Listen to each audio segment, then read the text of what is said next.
Gunther. What's up, guys? Welcome, man. How are you? Sure. Thank you for having me. Nice to see you. Thank you for coming, man. I won't make. Here you go. You got to. I was gonna say I won't make you reach all the way across the table, but you got a hell of a reach on you, so it probably won't. It won't matter. Uh, it was. You created a lot of speculation. We were just talking about the fact that this year at the Royal Rumble, maybe more than any I can remember, there are a lot of questions. Even the biggest fans in the world are like not positive who's going to win. Yeah. Because WrestleMania has so many potentials coming out of the Royal Rumble. Yeah. And you threw a monkey wrench into that whole thing. Usually when the Intercontinental Champion goes into the Royal Rumble, people go, well, he's not going to win. He's going to defend the Intercontinental title at WrestleMania. But you're one of the first, I mean, maybe since the Ultimate Warrior, to hold that Intercontinental title and have people go, no, I could see him winning the World Heavyweight as well. Yeah. Is that something that you expect?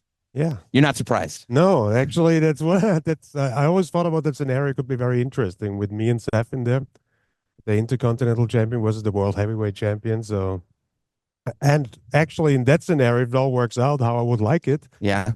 I would be the only one that would be able to walk out with both titles. You'd keep them both. Yeah, I think so. Yeah, you're not one to drop them title. both. But yeah, speculation is a great thing. I think. I think It's so, very too. unpredictable this year, and yeah, that's what makes this business exciting. When nobody knows where it's going. I always like to say, to quote Roddy Piper, just when they think they have all the answers, I change the questions, and you definitely did that. Like Sam said, you have the world buzzing, and you are such a credible athlete that, yes, you could win the Royal Rumble, go on to WrestleMania, and you've already named your opponent, who I'm very, very, and I'm sure, I don't know about the locker room, but I'm one of the biggest Seth Rollins fans for what he has done for that title. He gave it credibility, just like you have added credibility to the Intercontinental title. But I think the two of you would just tear it up work-wise. Yeah, I think it would be a fantastic matchup, and I think I'm Intercontinental Champion longer than he is World Heavyweight Champion right now. So I've been on it, rebuilding or building a reputation for the title a little bit longer than him. So, Yeah. I mean, yeah. I mean, his title hasn't been in existence it's very true. as long as And you've I been mentioned that. Intercontinental I give it to him. That's a very difficult spot to be in, because in this business, how many titles have been established and then they disappear again? Right. And to be the first one to have that new established title, and when everybody basically relies on you to, kick it off and make it work, I think he's done very well with that. You're also in a pretty unique position because last year you got the ultimate lesson in what a Royal Rumble feels like. I mean, one of the most dominant performances in the history of the Royal Rumble, going the complete distance. Yeah. What was that like for you? What was the difference between how you prepared for it and how it really felt, and how'd you feel coming out of it? Yeah, I was very pleased. First of all, I was very happy that I was able to start at number one, because I think that's the best spot to have, because if you walk to the end as number one, you're a legend. And I stayed till the end. I didn't win it. I broke the record for being the guy that lasted the longest time in there in history, but then Cody walked out at 30 and was obviously very motivated and full of energy, and I think he was able to take advantage of me being in there as number one already. And I feel like this year, I hope I start as number one again. You'd like to. I want to, if I win it, I want to earn it. The man is full wow. of cardio.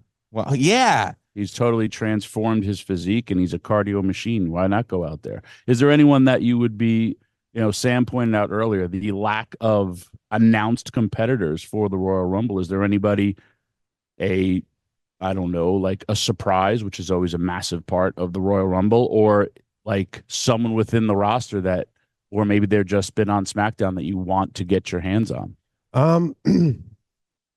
So that's what's great about the Royal Rumble, I think, especially this year. You mentioned it. There's not many guys announced to be in there, and that's I think that makes it super exciting. Am I looking for anybody specific? No, not at the moment. I see what happens when we go in there. Last year too, obviously, when we go out, we know who's gonna enter later on. But I try to kind of forget about it, because even in there, I thought it's like exciting to see who's gonna be next. That is Who's psychotic. gonna- That who's is a gonna- psychotic. See, for most of us who's gonna walk fans, out. we go, "Oh, this is very exciting. See Yeah. who's going to come next." Yes. But we don't have to fight them. Yes. I mean, the thing is, especially in the Royal Rumble, what makes it so special too is, and you know that, done it yourself.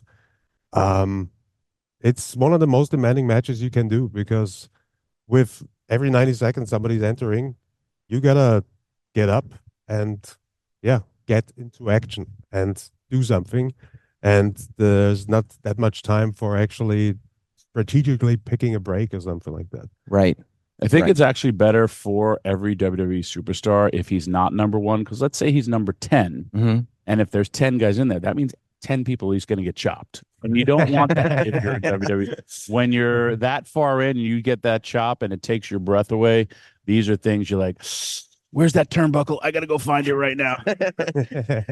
Yeah. Have you seen that face on a competitor that goes like, maybe they've seen your chops before, Yeah. you know what I mean? And they go, okay, obviously this is going to happen if I get in there. But once they feel it for the first time, Yeah. do you enjoy seeing that look that Tommy just described, that sort of gasp of, oh, this is so much worse? Oh no, I don't think I actively enjoy that. It's just part of what it is. And no offense, but I think Europeans are known to be a little bit more physical in there as Nice. over here on the American side. Mhm. So sometimes it's entertaining to see when some of the typical US wrestlers get in the ring with a European for the first time and they have that experience. It's a little bit like with the Japanese. That's entertaining to see. Me personally, I like getting chopped. I'm a big chop guy. I like getting the chop fest. I don't like slaps to my jaw anymore because it gave me TMJ.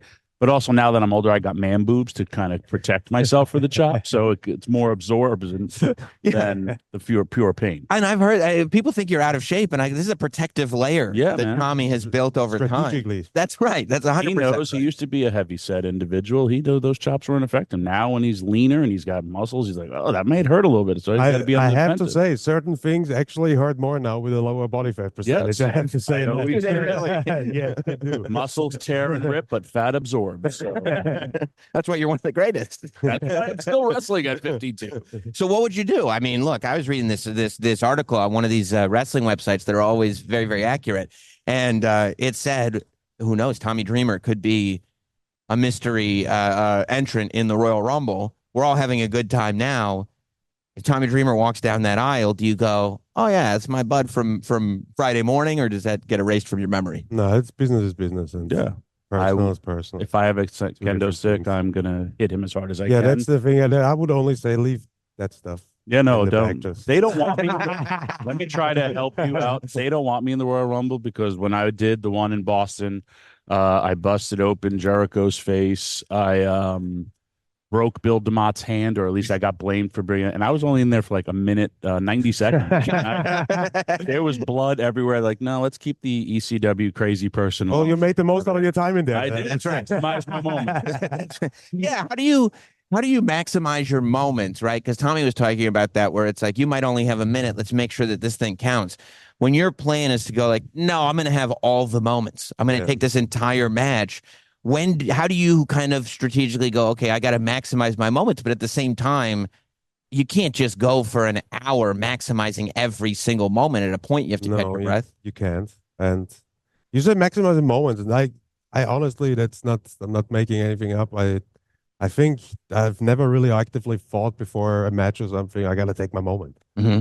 I don't know. Never was. I always try to focus. Okay, what do I need to do to beat that guy now? What makes sense? What is the logical next step for me to do? I always focused on that. I literally never thought about, okay, when there's nobody else here, cameras on me. Yeah. I kind of like stuff like that happens while you're in there, right? Then you realize, okay, now it's a good situation to do this and that. But And it really is interesting that that's the thing that separates you.